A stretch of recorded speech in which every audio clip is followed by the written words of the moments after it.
Hello, welcome back to my kitchen. My name is Oliver Tanner. This is Tanner Style.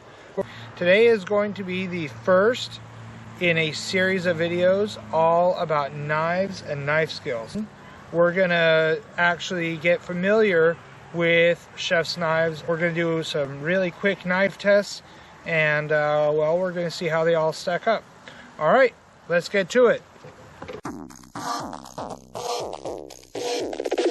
We're gonna start out with an unboxing, or no, they're not in boxes, so an opening of some knives. So let's come down here. All right, so today I thought about going to a local restaurant depot or other restaurant supply store. I just went to Walmart and Sam's Club instead because I want to make sure that I'm getting things that are accessible to everybody, right? This is normal stuff that anybody can get. I'm not necessarily going with commercial equipment here. We're just gonna kind of look at all this stuff. All right, so first up we've got Members Mark chef's knives. We've got an 8-inch and a 10-inch in here. Now the thing about these is that these are NSF certified, okay? And that's a certification that basically what it means is these are certified to use in commercial setting. All right, then coming down, we're gonna go with an 8-inch ceramic knife from KitchenAid. We've got our Mainstays kitchen knife set. These are the very much the cheapest of all of these. Then we come down, you know, the brand didn't really matter. Got some Forged in Fire chef's knives, which means nothing to me. We got these for some of their properties, and we'll go over that. We've got a regular sharpening steel, and then we have my steel that I've had for quite a while, which is a diamond grit steel. And we're going to talk about the difference between all those in just a minute. All right, so let's get these opened.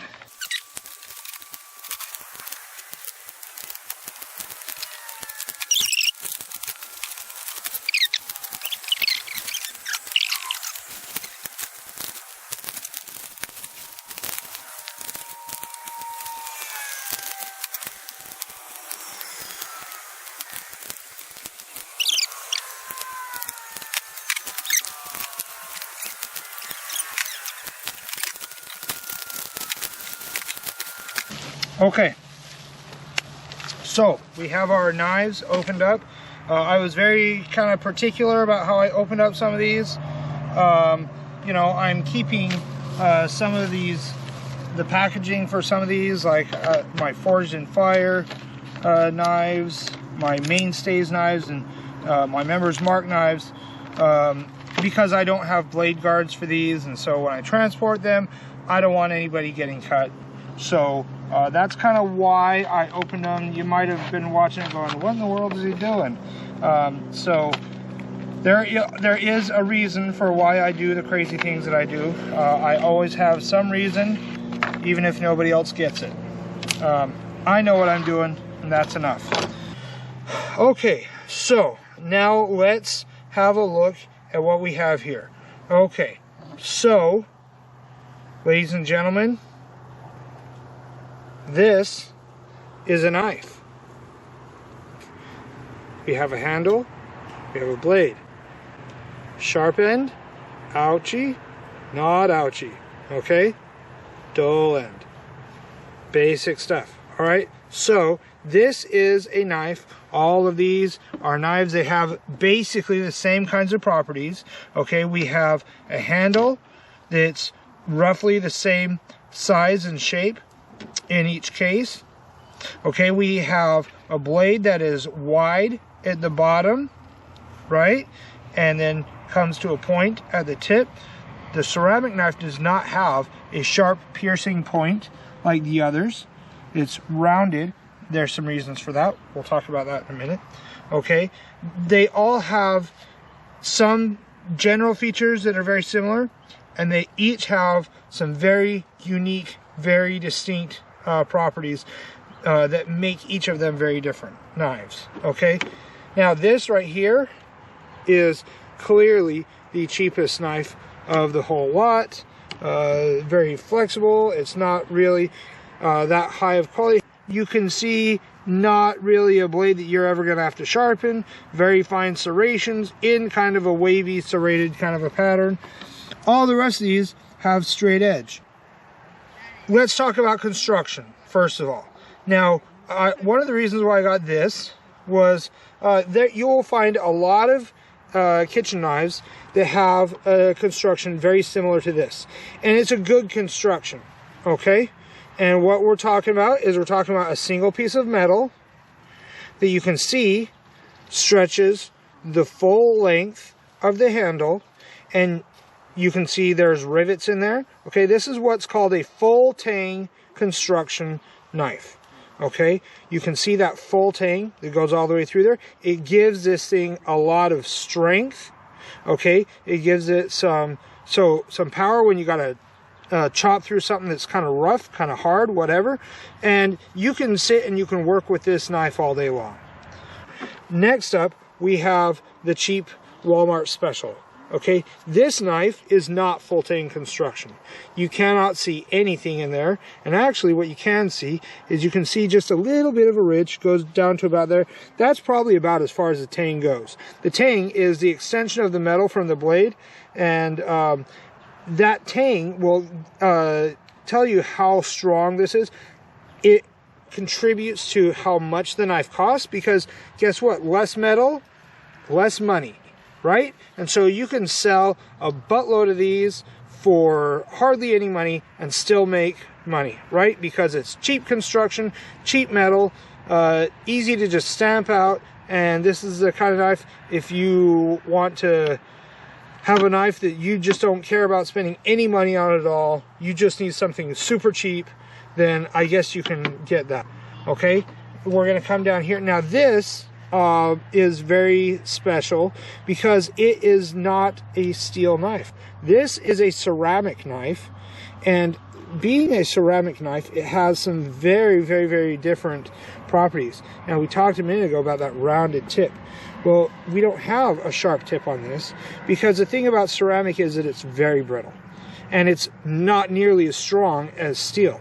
Okay, so why in the world would anybody want a brittle, not strong blade? Well, here's the thing. Ceramic knives don't ever have to be sharpened. In fact, if you tried, it wouldn't really work. Ceramic is much harder than steel. So this is very hard, and these are made to have a very fine blade, and the blade never dulls. Well, it never dulls in the way that steel blades dull. The blade can dull, and here's kind of the downside to a ceramic blade. When the blade dulls, that's it. There's no fixing it, because the only way that this blade is going to dull is if it chips. Okay, and if it chips, and that's little bits of the edge breaking off, and you're going to have a nice little jagged edge that is not sharp anymore. There is no sharpening it.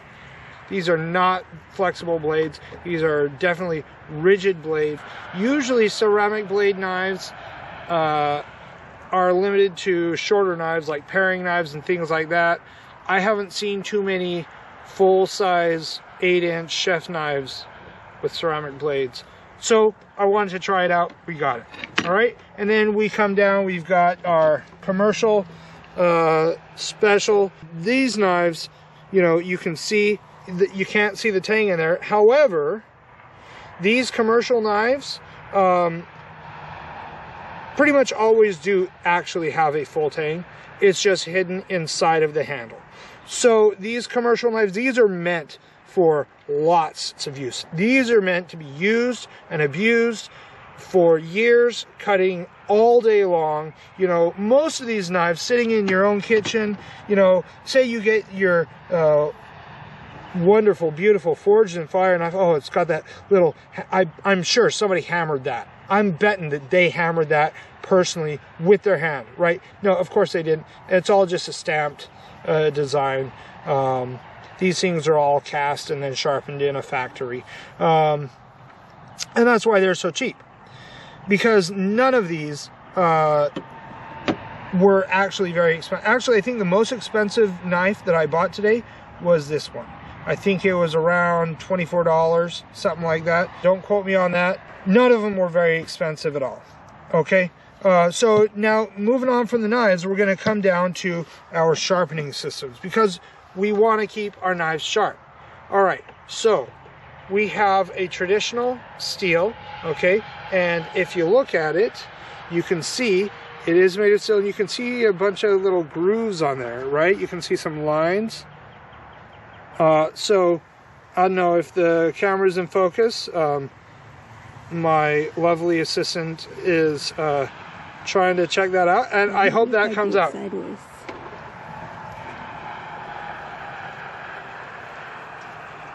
Voila. So I don't know, I hope you can see that. Anyway, there are a bunch of lines in there. So this is my diamond grit steel, and you can tell that it's diamond grit because, ooh, it has a little diamond on there. Fancy, right? And you can tell that this is kind of worn in some places. This thing has seen a lot of use. I've had this as long as I've had my Dexter knife, you know, 11 years. I've been using this, and these two steels have very different functions, okay? This steel will sharpen. This steel will hone. And here's the difference. This is covered in a diamond grit. Every time you draw a blade across here, all those little bits of diamond grit, they're going to grind a new edge onto your blade. Okay? Now this right here, this does not have that. This is literally just steel. Okay? And so when you draw your blade along here, what you're doing is you are realigning the edge of your blade.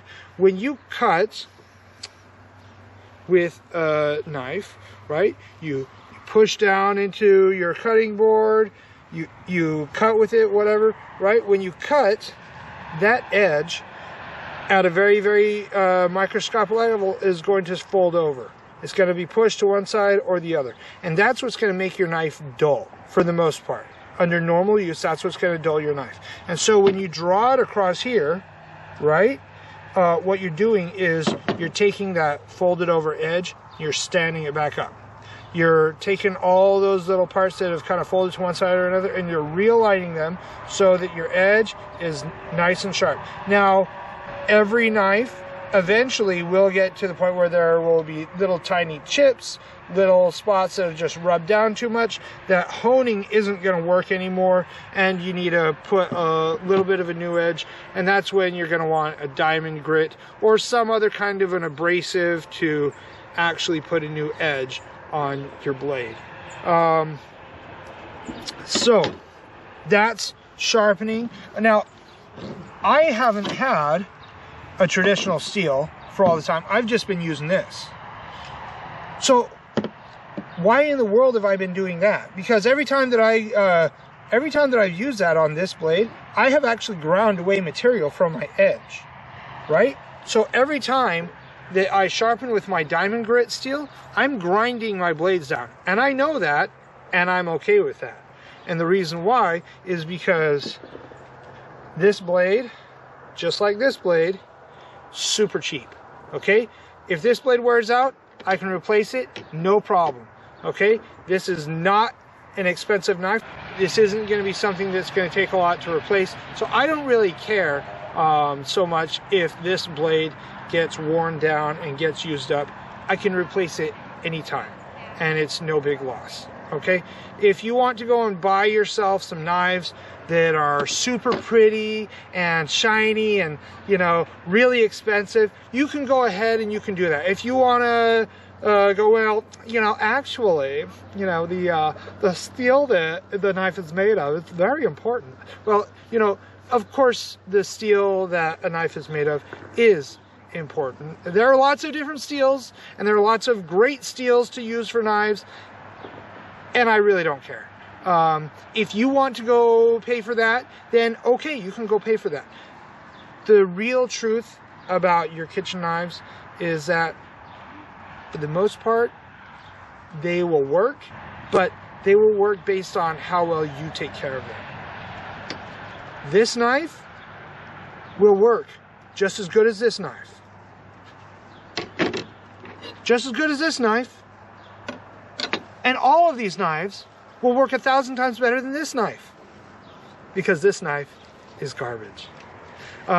So anyway, sorry, I'm getting ahead of us. We haven't tested them, so I shouldn't be making value judgments like that. But there's a reason why this is the cheapest knife at the table, and I think we're going to see that. So anyway, let's get on to testing. Actually, before we do that, I will talk about just one more feature that I kind of overlooked, and that is, you know, there's a big difference between this knife, and it's the same difference between these two knives, which is the length of the blade. So these are all 8-inch chef's knives. This is kind of your standard, what you're going to find. Now, I personally like to use my 10-inch chef's knife. The 10-inch, those extra 2 inches give me more blade to get more work done and faster. Okay, so you work with whatever is most comfortable for your hand.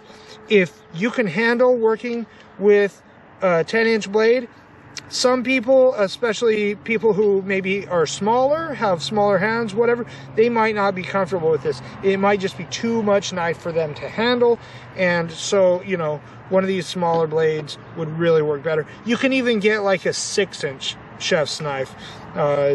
Those are often used for children, you know, people with much smaller hands.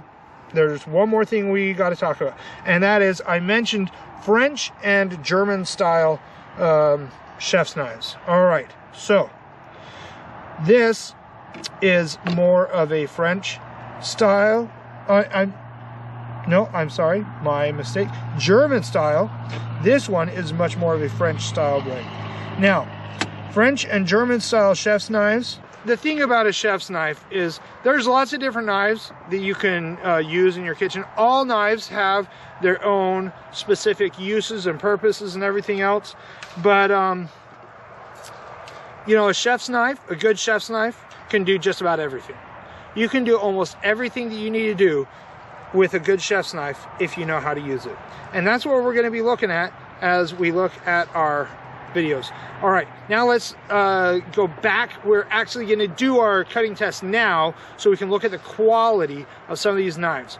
We got all new knives today. I didn't want to use my Dexter 10-inch blade for these tests because I want all of our knives to be on the same level, all new, straight out of the package. None of them have any advantage over any other than maybe being better knives.